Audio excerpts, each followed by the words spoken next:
wa ala alihi wa sahbihi wa man walah. Amma ba'd. Hadirin hadirat rahimakumullah.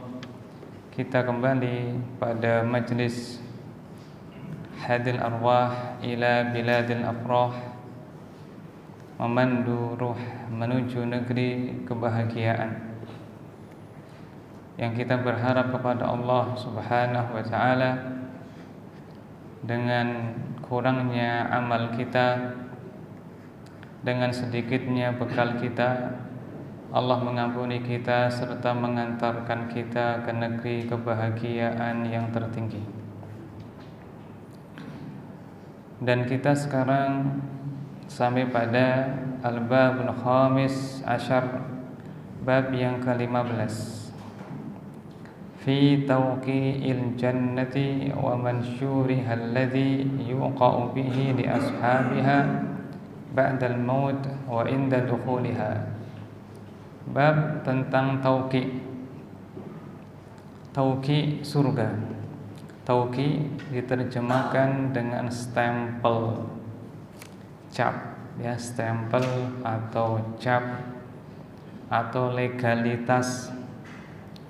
Wa mansyuriha, dan lembarannya yang padanya disestempel, dilegalitas untuk penghuninya setelah mati dan ketika memasukinya, yakni memasuki surga. Yakni penulis rahimahullah berpandangan dari ayat-ayat dan hadis yang beliau dapatkan menunjukkan bahwasanya adanya lembaran yang distempel yang akan diberikan kepada setiap orang yang merupakan penghuni surga. Bahasa kita seperti surat jalan atau paspor atau visa atau yang semisalnya, ada namanya.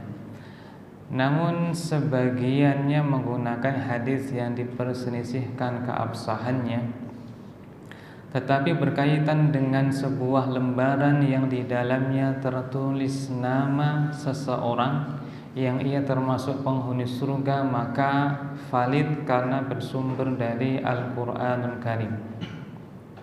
Baik, sekarang kita baca ayatnya, yakni surah Al-Mutaffifin. Allah berfirman, kalla inna kitabal abrari lafi illiyin wa ma adraka ma illiyun kitabun marqum yashhaduhul muqarrabun. Sekali-kali tidak, sesungguhnya kitab abrar, orang-orang yang berbakti, yakni berbakti kepada Allah, beramal salih dengan imannya, sungguh benar-benar di illiyin. Illiyin artinya tempat yang tertinggi, yakni surga. Wa ma adraka ma illiyun, dan tahukah kalian apa itu illiyun, illiyin? Kata Allah, kitabun marqum, kitab yang tertulis, yashhaduhul muqarrabun, yang disaksikan oleh orang-orang yang didekatkan. Makna kitabun marqum, kitab atau lembaran yang tertulis, ini menjelaskan tentang kitab al-abrar, bukan menjelaskan tentang illiyin. Kalau kita maknai seperti ini, sesungguhnya kitab orang-orang yang berbakti benar-benar berada di illiyin, dan kitab tersebut berisi tulisan yang disaksikan oleh orang-orang yang didekatkan. Kata Ibnu Qayyim rahimahullah, makna al-muqarrabun adalah al-malaikah wan nabiyyun wasadatul mu'minin, para malaikat, para nabi, serta orang-orang beriman yang ditokohkan. Ini orang-orang beriman yang mereka tinggi derajatnya, sekaligus mereka menjadi saksi ketika ketika ditulis nama penghuni surga tersebut.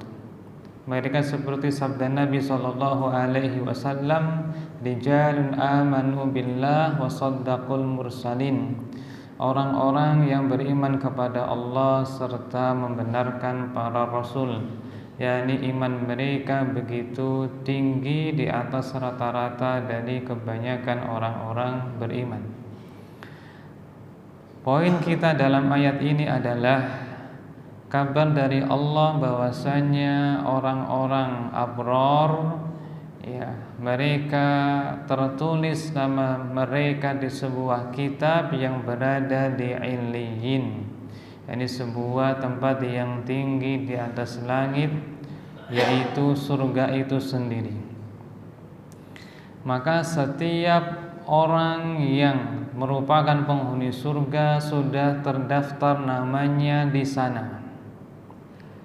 Ini seperti sabda Nabi sallallahu alaihi wasallam, "Ma min nafsin manfusatin illa wa qad kutiba."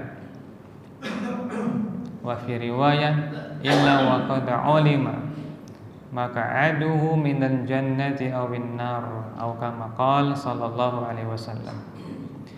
Tidak ada satu pun jiwa yang bernafas melainkan Allah telah menulis tempatnya di surga atau di neraka. Di surga atau di neraka.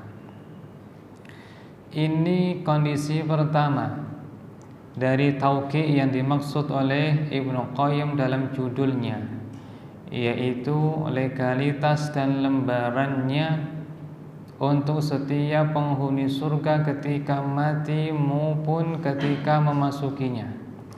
Dan firman Allah Ta'ala ini berkaitan dengan ruh ketika ia mati, sebagaimana dalam hadis Al-Barra bin Azib radhiyallahu anhu tentang arwah orang beriman yang naik ke langit. Allah mengatakan, "Uktubu kitab abdi fi illiyin."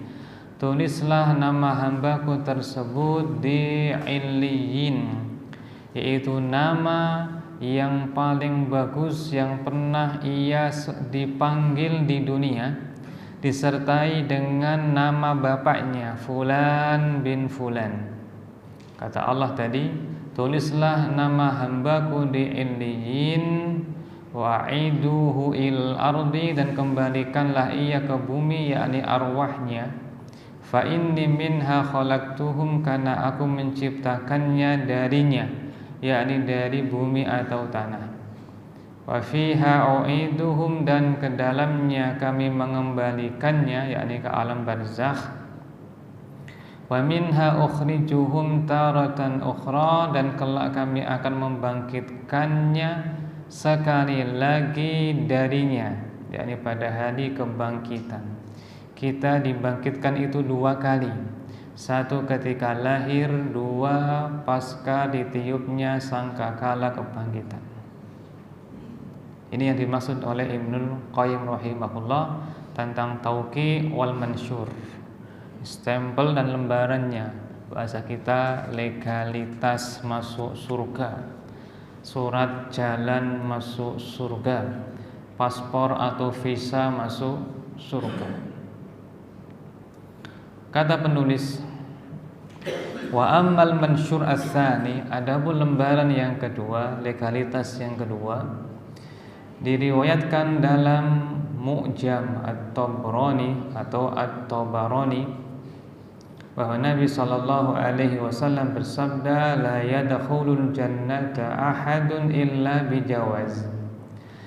Tidak ada seorang pun yang masuk surga kecuali dengan jawaz.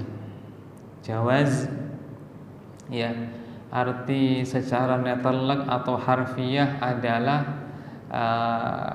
lewat, gitu kan. Jawaz. Ada istilah jawazus safar, ya. Jawazus safar, yakni paspor. Ini paspor itu bahasa Arab jawaz. Jawazus safar. Tidak ada seorang pun yang masuk surga kecuali dengan jawaz. Ini yang dimaksud oleh Ibnu Qayyim yang kedua, yaitu legalitas tersebut atau surat jalan yang berisi Bismillahirrahmanirrahim, hadza kitabun minallahi li fulani bin fulan. dengan menyebut nama Allah Ar-Rahman Ar-Rahim. Ini adalah kitab Allah, catatan Allah untuk fulan bin fulan. Adkhiluhu jannatan 'aliyah qutufuha daniyah, ya. Atau dibaca udkhuluhu, masukkanlah ia atau masuklah, ya, ke surga yang tertinggi, surga yang tertinggi yang buah-buahannya mudah dipetik. Hadis ini, ya, seakan menguatkan yang pertama tadi, adanya tauqi wal mansyur. Hanya saja kebanyakan ahli ilmu menyatakan hadis ini lemah. Kesimpulannya bahwasanya catatan nama penghuni surga itu valid adanya berdasarkan firman Allah Ta'ala tadi, surah Al-Mutaffifin. Dan Ibnu Qayyim memandang, ya, hadis ini dijadikan sebagai hujah untuk tauqi dan mansyur, yakni legalitas penghuni surga ketika dia hendak memasukinya. Kalau yang pertama tadi kan ketika ruhnya atau ketika kematiannya. Allahu a'lam.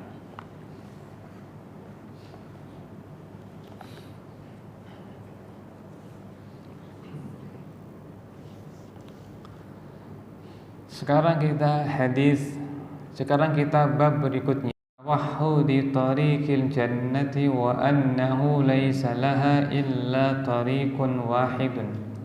Bab tentang, ya, satu-satunya jalan menuju surga dan jalannya hanyalah satu. Yani penulis hendak menjelaskan bahwasanya jalan menuju surga hanya satu, yaitu apa jamaah? Beriman kepada Allah serta beramal sholih.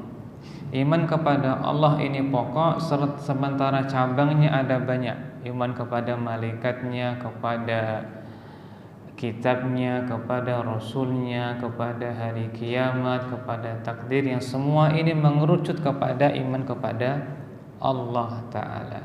Maka dikatakan jalan menuju surga hanya satu, yaitu iman yang dibarengi amal salih. Dan amal salih, yakni perbuatan anggota badan yang paling besar adalah sholatnya. Sementara amal-amal wajib maupun yang sunnah lainnya dalam rangka untuk meningkatkan derajatnya di surga atau menjadikan dia segera masuk surga, tidak diancam masuk ke dalam neraka. Nabi SAW bersabda,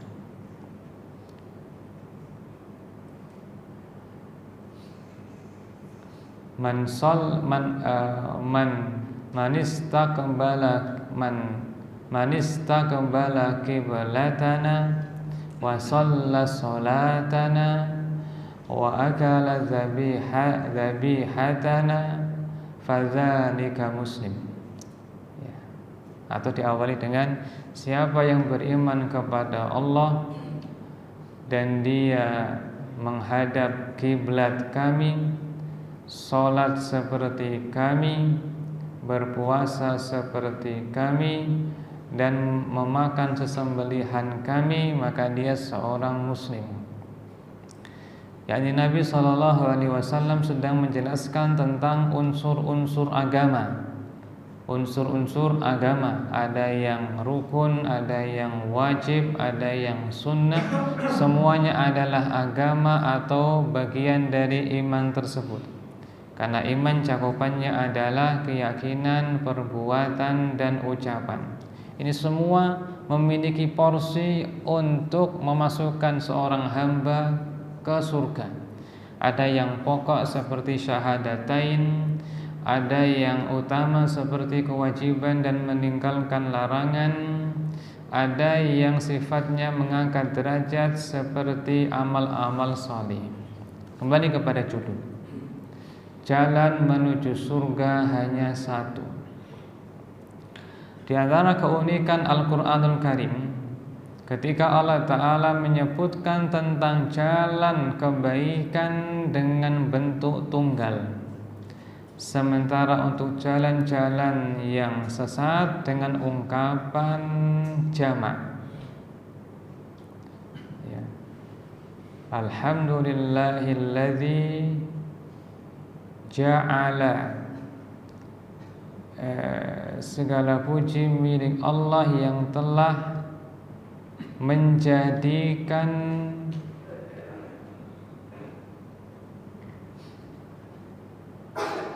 az-zulumati wan nur, kegelapan-kegelapan dan cahaya. Ungkapan kegelapan dalam bentuk jamak, artinya banyak jalan-jalannya. Sementara kebenaran dengan ungkapan tunggal, yaitu cahaya, tidak dijamakkan karena jamak cahaya adalah anwar, bukan nur. Nur tunggal, jamaknya anwar. Baik. Allah Ta'ala berfirman di sini, wa anna hadza sirati mustaqiman fattabi'uh wa la tattabi'us subula fatafarraqa bikum an sabilih. Kata Allah Ta'ala, inilah jalanku yang lurus, maka ikutilah. Dan kalian jangan mengikuti jalan-jalan lain yang menjadikan kalian bercerai-berai dari jalannya. Yani Allah Ta'ala menggunakan jalannya dengan bentuk tunggal, sementara yang selain jalannya dengan ungkapan jamak, yakni jalan-jalan. Bukan rekreasi ya, jalan-jalan. Allah berfirman, wa hadza siratun 'alayya mustaqim. Ini adalah jalan atasku atau menuju aku, kata Allah, mustaqim, yang lurus. Ibnu Mas'ud radhiyallahu anhu bercerita, khatta lana Rasulullah sallallahu alaihi wasallam khattan wa qala hadza sabilullah. Rasulullah sallallahu alaihi wasallam pernah menali sebuah kalau di tanah menggaris di pasir ya. Rasul sallallahu alaihi wasallam pernah menggaris sebuah garis yang lurus satu dan mengatakan, ini jalan Allah. Tsumma khatta khututan an yaminihi wa an yasarihi, lalu menggaris lagi banyak jalan, yakni ke kanan dan ke kiri yang banyak, kanan kiri, kanan kiri, kanan kiri.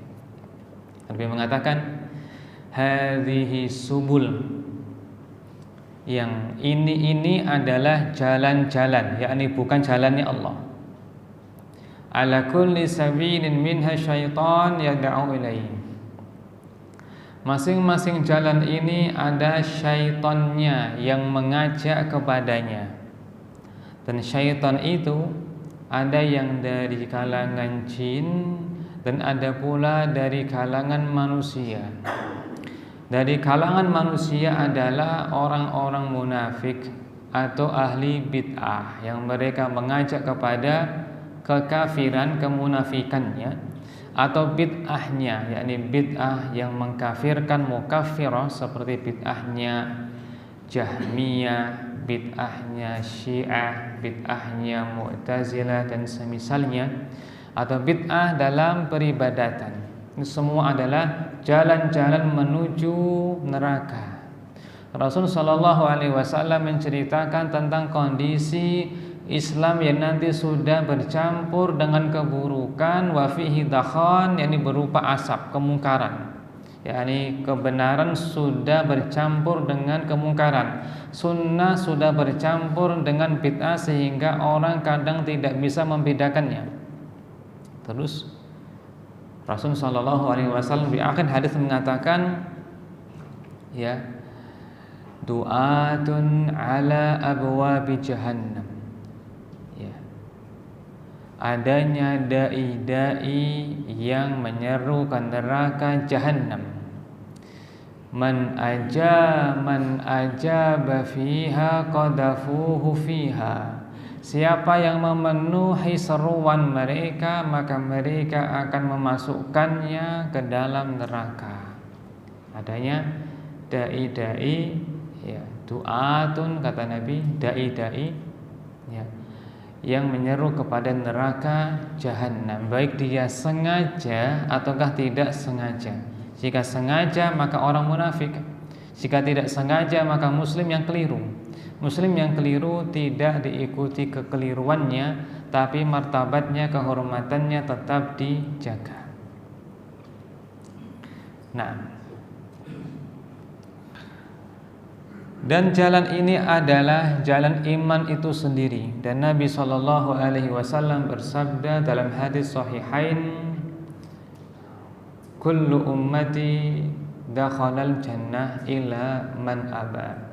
Setiap umatku masuk ke surga kecuali orang yang enggan.